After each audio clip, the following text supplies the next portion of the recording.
जाइए यहाँ से, हाथ पकड़ के उसे कह रहे कि आप वजह से निकाल लेते क्या? वंदे मातरम निकाल, वंदे मातरम नहीं, हमारी महिला वंदे मातरम में खड़ी थी।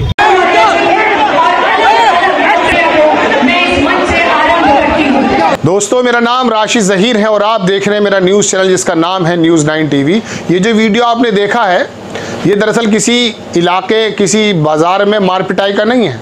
यहाँ पर माननीय कहे जाने वाले लोग और पार्षद जिनको चुन करके भेजा है, उन्होंने AIMIM के पार्षदों को पीट करके शपथ गृह से बाहर निकाल दिया। एक पार्षद की जो तस्वीर मैंने देखी वो BSc LLB भी है, वो गाली गलौज करता हुआ मारपीट कर रहा है AIMIM के जो बाकी जो पार्षद चुनकर आए हैं। कहाँ का है? मेरठ नगर निगम के अंदर पार्षद चुने गए।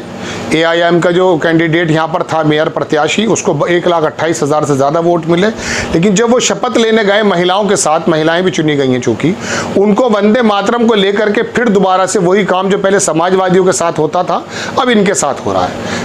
हैरत की बात यह है कि इसके अंदर समाजवादी पार्टी के जो पार्षद है और बाकी पार्षद जो थे उन्होंने इसके अंदर कोई हस्तक्षेप करने की कोशिश नहीं की और भारतीय जनता पार्टी के पार्षद और नेता वहां गुंडई पे खुलेआम उतर पाए जैसे कि आरोप लगाया जा रहा है। ये वीडियो आप देखिए और इसके अंदर उनका कहना यह है कि उनको खुद को वंदे मातरम पढ़ना नहीं आता, वो हमें पढ़ने के लिए कह रहे हैं। इतने बड़े देशभक्त हो गए हैं कि AIMIM जो है वो उन्हें ऐसे लगने लगी कि शायद ये किसी विदेशी ताकतों से फंडित कोई पार्टी है और इसका बंदा यदि चुन करके आ गया तो उसको मार करके निकाला जाएगा। आप छोटा सा वीडियो पहले देख चुके हैं, पहले पूरा वीडियो देख लें और इसमें यह भी देख लें पुलिस का क्या कहना। जो पिटा हुआ पार्षद है, जिसका गिरेबान फटा हुआ है, उसका भी बयान सुन लें। उसके बाद मैं आपको थोड़ा सा ये बताने की कोशिश करता हूँ कि एक्चुअली ये स्थिति हो क्यों रही है। देखें सर, आपकी मौजूदगी में यहाँ पर मजलिस के कई सारे पार्षद पीटे हैं भाजपाइयों ने, पूरा क्या मामला है, क्या कार्रवाई हुई है? आज विगत में संपन्न हुए नगर निकाय चुनाव में चुने गए पार्षदों और महापौर का शपथ ग्रहण कार्यक्रम चौधरी चरण सिंह यूनिवर्सिटी के सभागार में प्रस्तावित था। कार्यक्रम के प्रारंभ में वंदे मातरम गीत के गाए जाने को लेकर AIMIM के कतिपय पार्षदों द्वारा जो है आपत्ति की गई, जिसको वहाँ मौजूद अन्य पार्षदों के और उनके सहयोगियों द्वारा विरोध करते हुए हंगामा किया गया। इस दौरान वहाँ मौजूद पुलिस के द्वारा तत्काल इन लोगों को जो है परिसर से बाहर निकाल दिया गया और शपथ ग्रहण की प्रक्रिया पूरी हो चुकी है। सर, यहाँ पर आरोप यह है कि उनके साथ मारपीट की गई, उसके बाद में कोई मुकदमा लिखा गया है, क्या कार्रवाई हुई है? उनका कहना कपड़े फाड़े गए, महिला पार्षदों से बदतमीजी की गई, क्या ऐसा कुछ हुआ है? उन्होंने कहा कि पुलिस भी वहाँ मौजूद थी। अभी तक इस तरह की कोई तहरीर हमें मिली नहीं है। तहरीर मिलेगी तो निश्चित रूप से जाँच कर अग्रिम वैधानिक कार्रवाई की जाएगी। क्या है? मेरा नाम मोहम्मद दिलशाद है। क्या मामला हुआ अंदर? कहाँ, क्या पार्षद हो? क्या हो? मेरी पत्नी पार्षद है। कौन से पार्षद? वार्ड 75 से। कौन सी पार्टी से? ऑल इंडिया मजलिस इत्तेहादुल मुस्लिमीन से हम लोग पार्षद हैं। अच्छा, क्या हुआ अंदर? अंदर क्या हुआ, अंदर वंदे मातरम हुआ था। सभी लोग खड़े हुए, हम भी खड़े हुए वंदे मातरम में। खड़े होने के बाद में फिर वंदे मातरम जैसे ही समाप्त हुआ तो BJP के लोग, क्योंकि तुम वंदे मातरम क्यों नहीं पढ़ रहे, उस बात से उनकी जो ना धक्का मुक्की शुरू हो गई। हमारे पदाधिकारियों के साथ धक्का मुक्की हो रही थी तो मैं अपने पार्षद के पास गया, उनकी सीट के पास। तो हमारी जो महिला है उनके साथ BJP के कुछ आदमी कह रहे कि आप यहाँ से जाइए, आप यहाँ से जाइए। मैंने कहा भाई आप ऐसे कैसे बोल रहे हैं, आप कैसे महिला के साथ बदतमीजी कर रहे हैं? बस इसी बात को लेकर मेरे साथ मारपीट शुरू कर दी। किसने मारपीट की है? BJP के सारे लोग थे, सभी ने मुझे। क्या आप वंदे भारत गाने का विरोध कर रहे थे? नहीं, मैंने कोई विरोध नहीं। कोई अपशब्द कहे थे आपने? नहीं, मैंने कोई अपशब्द नहीं कहा। मैंने सिर्फ एक ही अपशब्द कहा था। देख लिया दर्शकों आपने, ये बंदा बता रहा है पार्षद कि उन्होंने इस तरह से बात की, हमें कोई एतराज भी नहीं था। बाद में उन्होंने कहा कि हम इस तरह से नहीं पढ़ेंगे अगर आप ज़बरदस्ती करेंगे, क्योंकि संविधान, असदुद्दीन ओवैसी साहब भी कह चुके ज़बरदस्ती तो नहीं है। आप वंदे मातरम के मायने समझ लीजिए पहले तो। चलिए खैर वो एक अलग डिबेट है, उसके बारे में मैं नहीं जाना चाहता। तो ये नगर निगम के अंदर चुने हुए प्रत्याशियों के साथ माहौल है। अब आप ये बताइए, अगर ये पहले से भी होता आया है, इस बार तो ज़्यादा कर दिया। यूनिवर्सिटी के प्रांगण के अंदर ये बना हुआ है, वहाँ पर ये हॉल के अंदर काम हुआ है और यहाँ पर जो ये भारतीय जनता पार्टी के नेता और मार पिटाई करके महिलाओं को धकिया रहे हैं या बाकी लोगों को धकिया के बता रहे हैं, ये चीज़ कोई आम नहीं, वो कोई ऐसा नहीं है कि इसमें बहुत अचरज करें आप। बेसिकली शुरुआत में ऐसा ही होता है और होना चाहिए भी। वजह उसकी यह है कि इसके अंदर एक पार्षद की जो मैंने बात बताई, जो पिटाई कर रहा है, जो मार के भगा रहा है, वो एक ऐसे वार्ड से आता है जहां लगभग 10-11 हज़ार वोटें थी टोटल। 8,000 मुस्लिमों की वोटें हैं उस वार्ड में, और उस वार्ड का वो बंदा 3800 वोटों पर जीत कर गया। बाकी 8,000 में वो जो है ना अलग अलग हो गए।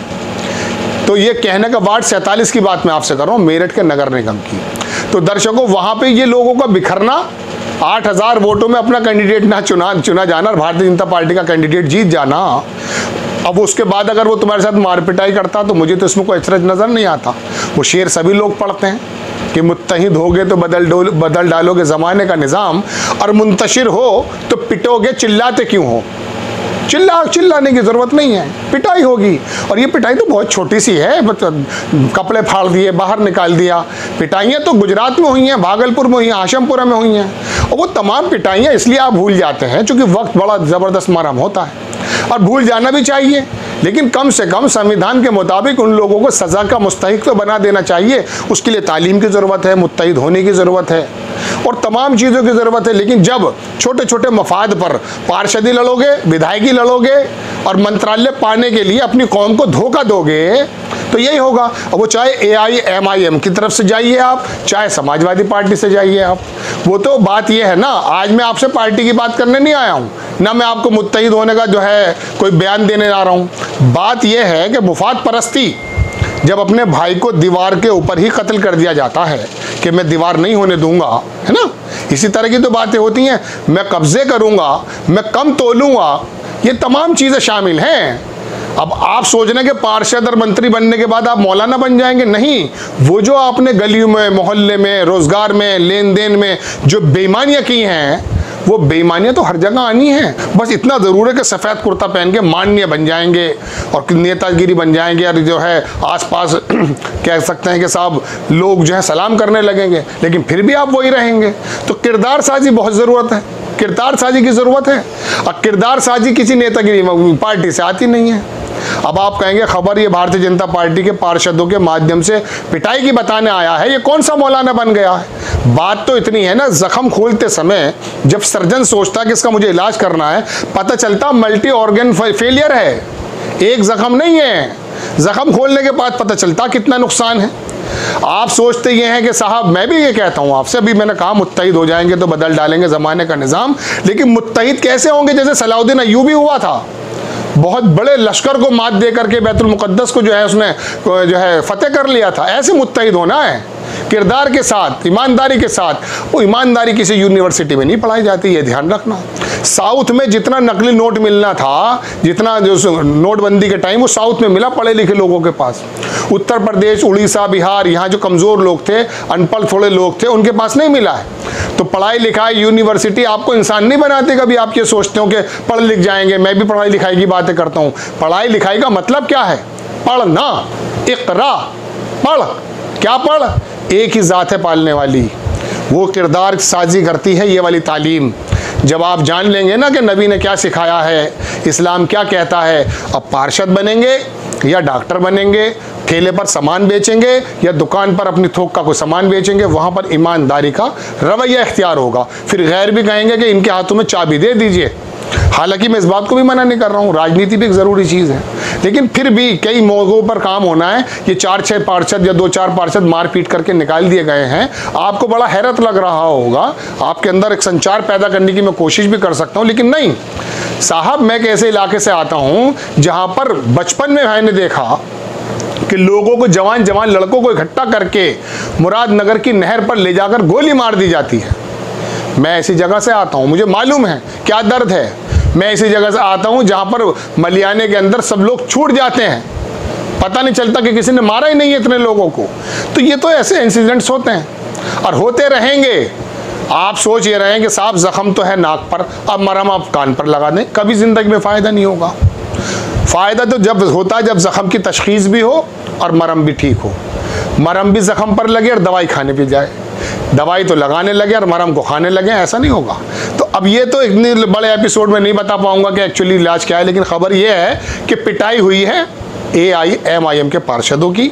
कमज़ोर थे, कम थे, इस बारे में पहली नज़र में जाता है, मार कर निकाल दिया, कपड़े फाड़ कर निकाल दिया है। आपको खबर कैसी लगी अपनी राय कमेंट्स बॉक्स में ज़रूर। अच्छा, एक प्लेटफॉर्म ही तैयार कर दीजिए, बहुत दिन से कोशिश कर रहा हूँ मैं, कई जगह मैंने कहा मैं जॉब करता हूँ। एक प्लेटफॉर्म ये है, यूट्यूब पर भी मेरा चैनल है, उसको भी आप सब्सक्राइब कर दीजिएगा, उसके अंदर ये चल जाएगा। उम्मीद है मेरा, आप पूरे 1 साल की वीडियो या 2-3 साल से मैं दूसरी जगह काम करता हूँ, देख लीजिए। आपको लगता है कि निष्पक्ष खबरें, सरकार से सवाल करने वाली खबरें अगर मैं बोलता हूँ, कभी कभी वो पक्ष में हो जाती होंगी, कभी कभी वो विपक्ष में हो जाती होंगी अपने भी, तो उसमें आप अगर लगे ठीक बात कर रहे हैं तो आगे बढ़ा दीजिए। कई बार आपसे जो है रिक्वेस्ट कर चुका, नेक्स्ट टाइम भी अच्छी खबर के साथ आता हूँ। मिलेट टाइम्स को आपकी ज़रूरत है, हमारी आप माली मदद करें।